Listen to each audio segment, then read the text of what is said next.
Hello, my name is Mike Ryan. The name of the show is Jury Duty, Make a Difference on BNN, the show that should answer all your questions about the one-day, one-trial jury system. Our guest today is Heidi Reed, who is the Commissioner for the Mass Commission for the Deaf and the Hard of Hearing. Welcome, Heidi. Thank you, Mike. Thank you for having us. Thank you for being on the show. We also have Denise Martinez, who is one of the 23 legally trained ASL interpreters who hopefully will go out in the future and work with deaf jurors. Heidi is a proud graduate of William Smith College, and she received her master's degree from Gallaudet University. She is prelingually deaf and has worked at deaf nonprofit agencies in New Orleans and in Boston, and became the commissioner in 2002. So today we'd like to talk about the Deaf Juror Project. How did that come about? The Deaf Juror Project is really a partnership between Mass Commission for the Deaf and Hard of Hearing and the Jury Commission here in Massachusetts. We partnered together because we really wanted to make sure that deaf people who could serve on the jury would be able to get the appropriate and qualified American Sign Language interpreters, allowing them to have full access to the process and serve on the jury. And this is a 3-year project? We are now in the 3rd year of the 3-year project. We're in the process of testing all 14 counties across the Commonwealth, and this is our final year. And you've been in 9 counties, correct, out of the 14? We have, that's correct. And this coming fall, we'll be testing in Barnstable County. Right, you'll be down on Cape Cod. And Denise, you're one of the 23 legally trained interpreters. How does one become a legally trained ASL interpreter? In the state of Massachusetts, they have a specific training program that they're offering through the trial courts, and in conjunction with the Massachusetts Commission for the Deaf and Hard of Hearing. There's a specific number of training hours and then a specific number of mentoring hours. And then they are qualified through the Commission for the Deaf and Hard of Hearing to interpret in the state of Massachusetts. So sometime in the future, you'll be working with deaf jurors when they report for jury duty? Yes. And Commissioner, it's believed that about 400 deaf jurors are called for jury duty every year. Is that correct? That's correct. And the challenge for us is to know that we have 400 people who will be qualified to serve. How do we assure that communication is accessible to them to match the qualified sign language interpreters necessary for them to come and appear for jury duty? And that's the reason for our partnership. What is the protocol when a deaf juror reports for jury duty? In other words, what should we expect? Well, deaf people who will receive their summons for jury duty, will then be in touch with the jury commissioner, and a deaf person is in touch with the jury commission to confirm the date that they will serve, and then the jury commission contacts us at the Mass Commission for the Deaf and Hard of Hearing, and we provide the appropriate qualified interpreters for that service. So a deaf juror, just like any juror, will go through, they'll check in, they'll submit their confidential juror questionnaire, watch the jury movie, and then wait to go to the courtroom. That's correct. It's exactly the same process. A deaf person arrives, and we make sure through the testing process, we just make sure that the interpreters will be there. The deaf person arrives to check in, and through the organization, the jury duty officer will be there and welcome them just like anyone else. The judge will provide a welcome message, and during the process, the interpreters will be interpreting all of that process for the deaf juror all the way through. I didn't realize that signing is physically demanding, and that periodically the signers have to switch off from time to time? Mm-hmm. Yes, actually both intellectually and physically demanding.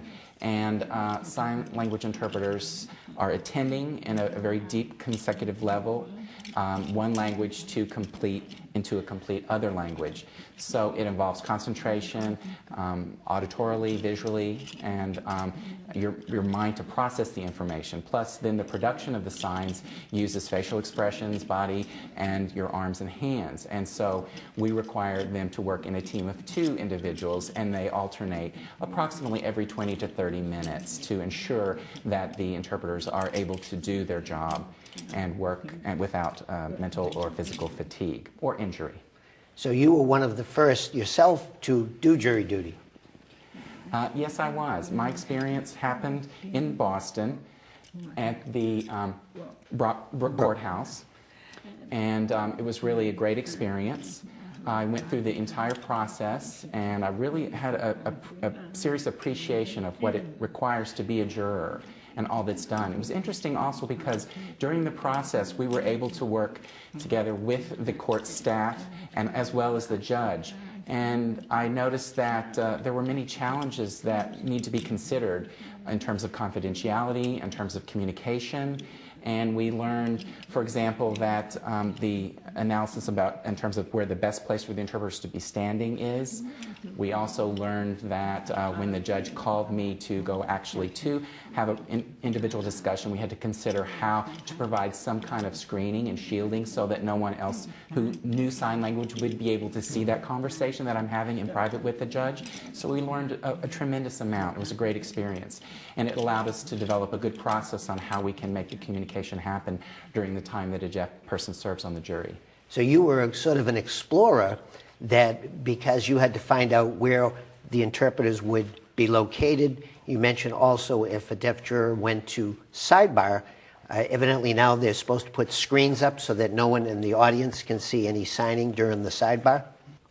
That's correct, exactly. And that's why the pilot project was so crucial, because we had to go through the process of analysis to figure out the best placement and the best preparation for the whole process. Now you got all the way into the jury box, correct? That's correct. I was selected. I was seated in the box.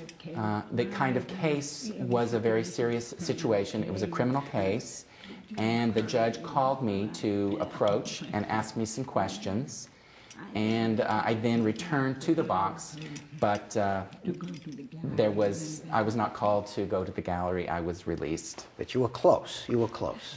I was very, very close to being selected, yes. And were you disappointed that you didn't sit on a jury? I was just fully so appreciative of the whole process of going in and being able to participate fully and understand everything that was going on. I was appreciative of that. The questions that were asked of me, the procedure was very clear for me, and it was evident that there was a strong team of interpreters there that made this all possible for a deaf person to fully participate. Yes, I would have loved the opportunity to serve on the jury, but I was also aware that that doesn't always happen for everyone. But just being there and going through the process is extremely valuable and a great responsibility that you have as a citizen. And because of your experience then, that sort of became a template on how other deaf jurors would come and report for service. That's correct. That's correct. And then during the pilot process, one deaf person did actually become selected to serve on the jury during the process, and we're very proud of that fact. And all the work that we've been doing to set up the appropriate procedures obviously made it work and made it happen. So one person has been picked for jury. I think it's in Lynn District Court. That's correct. That's absolutely correct. I think that everyone really benefits from that experience, being able to have the courts being fully accessible and qualified jurors being selected, including deaf jurors there. And it's a tremendous strength that we have at this time. Now, why was it a problem for deaf people to serve on a jury before the project?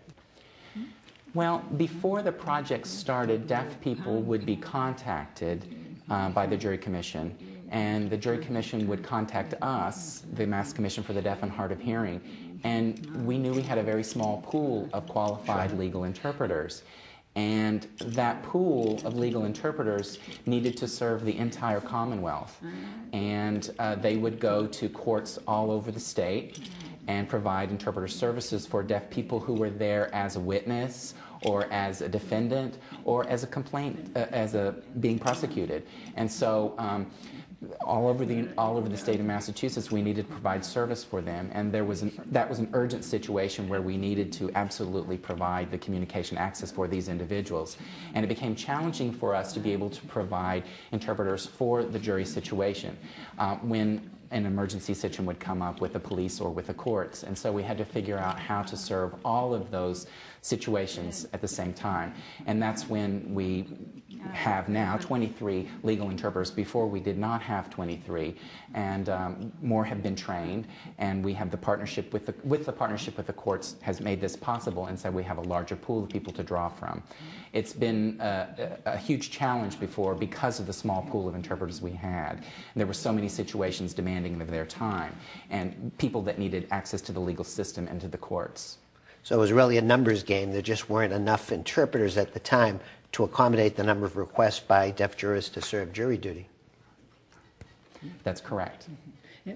We've also developed a system where we believe will work very, very effectively and give us a plan of action and will allow us to coordinate the process into a way to assure that those deaf people who are called every year will have the opportunity to serve.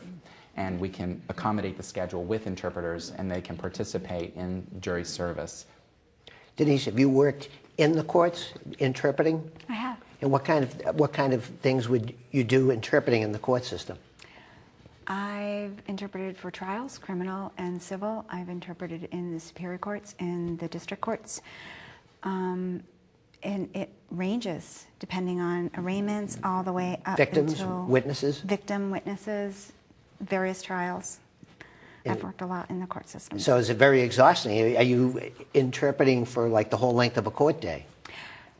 The commission would assign 2 interpreters. We would work in tandem together to ensure accuracy for the record and to seek clarification if we needed it. And it alleviates fatigue and reduces the amount of errors that are made for the record if we have 2 interpreters. Oh, very good. So we've had one juror picked for jury service in Massachusetts, so that's something that's really exciting. What else does the commission do? Just briefly, what can you tell us what the Mass Commission for the Deaf and the Hard of Hearing does? Well, the commission was established by the Massachusetts State Association to do a wide range of services and support that deaf people, hard of hearing individuals can access and have opportunity for. We also provide technical assistance and training and support for other providers and their services and programs, and so that they can be accessible for deaf and hard of hearing people as well. In addition to the qualified legal interpreters, we have a state referral service which refers interpreters and also captioners. And we have a children's specialist, a case management services for deaf individuals, and we also do a very specific kind of technical assistance where we assist people in understanding their options for communication access and using technology. And you have quite a few offices, correct? Our main office is here in Boston. We also have a very small office in Worcester, and one in Springfield, and one in Plymouth and Pittsfield. And that statewide presence is important for us to be able to connect with service providers for deaf and hard of hearing people all across the Commonwealth. So hopefully we can look forward in the future to having more deaf jurors report for jury service and hopefully eventually being selected on trial. We're committed to make that happen, absolutely. And what advice would you say to anybody who was hearing impaired and got called for jury duty? What advice would you give them? Well, I think that it's very good information on our website from the Jury Commission that they could print that. It's very clear and would give them information. Their videos, like this program, really are very helpful to allow people to see what is available. There's the website as well. And for people, they can just contact the Jury Commission. Automatically will be sent and scheduled interpreters for their service. The important part of the process is scheduling. Just making sure that the timelines line up for the interpreters and for the deaf jurors so that everyone has access to communication. It's an amazing experience, and I have much more appreciation and much more understanding for the severity and the importance of serving as a juror, and everyone should be aware of that and should look forward to participating, as I did. And you would encourage people who are deaf to try to report for jury service? Absolutely, absolutely. We'd like to thank our guests from the Deaf Juror Project, Commissioner Heidi Reed, for being on the show. We'll take a quick break and we'll come back and talk to Commissioner Pam Wood about jury public outreach.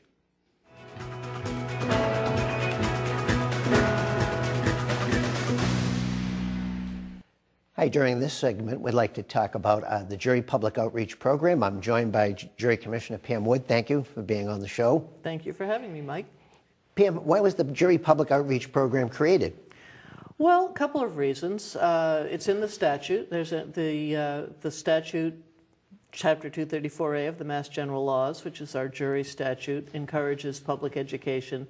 And then in 1994, the Supreme Judicial Court formed a task force to examine racial and ethnic bias in the courts. And one of the recommendations was that the Office of Jury Commissioner, my office, create a formal public outreach program to try to educate a broad segment of the population.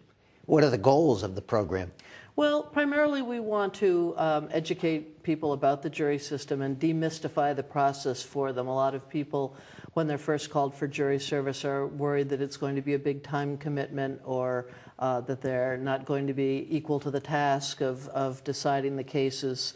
And it's a building block of citizenship to perform jury service, and we want people to have a positive and enriching experience. About 90% of people are done with their jury service in one day. So it's a very quick and easy experience, and for many people, particularly those who get put on a jury, it's a very rewarding experience. We want them to have an opportunity to learn about the third branch of government, to understand how easy it is to participate and respond, and to avoid delinquency, avoid becoming a delinquent by failing to respond to your jury summons. Okay, and what are some of the examples of jury public outreach? Well, we have live presentations, as you well know, because Yes. you are one of our primary outreach presenters. I also will go out and speak to groups and organizations and visitors who want to learn more about our jury system. We also have a very strong online presence for people who just want to noodle around themselves on the internet and learn more about the jury system. So we have a website that has historical information. It has all the jury forms that anyone might need can be downloaded off our website. Our video, our jury orientation video, which was honored by the National Center for State Courts, is available for viewing on our website, as is this entire series of cable shows that you've been hosting for us. And then, of course, we have live presentations, and you go out into the schools primarily, and some civic groups as well, and I'll make presentations as well. What's that address for the website? The website is majury.gov. So majury.gov. MassachusettsJury.gov is what it stands for, but the letters are majury.gov. And we've gone out to hundreds of groups. We've gone to, as you said, school and civic groups, well over 100,000 people, many presentations. And like when I go out, I talk to public schools, private schools, parochial schools, usually from middle school all the way up to college. And you go out to a lot of civic groups yourself? Yes, I speak to basically anyone who is interested in the justice system, the jury system. I've spoken to the League of Women Voters. I've spoken at colleges as well. I often meet with foreign visitors. There are most people don't realize that America is one of the only countries that has a jury system, and there are many, many countries that are very envious of that. And they come here to study our jury system and try to figure out if there's some way that they can create a jury system or emulate it in some way so as to create greater public confidence in the justice system. That's one of the main benefits of our jury system, is that people have confidence in judicial decisions because they know that they, the people themselves, have acted in that role as well. You've had visitors from several countries that just started jury, correct? Yes, in fact, we've had visitors from Japan, which has created what's known as the Saiban Inn system.